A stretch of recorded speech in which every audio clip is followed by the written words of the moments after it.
When applying the brace, locate the hinge center over the outer side of the elbow. Secure strap number 1 below the hinge.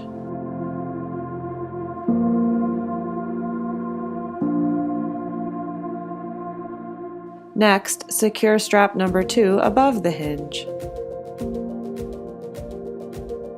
Tighten strap number 3 located near the wrist by sliding the strap through the slot and securing the hook and loop tab.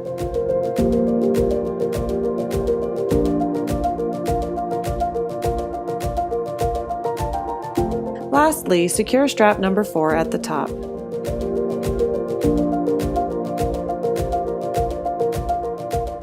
As directed by your clinician, you can unlock the drop lock by sliding the catch towards the center of the hinge. Slide the shoulder strap over the injured arm and position over the opposite shoulder. Attach the shoulder strap clasp with the loop on the paddle closest to the wrist.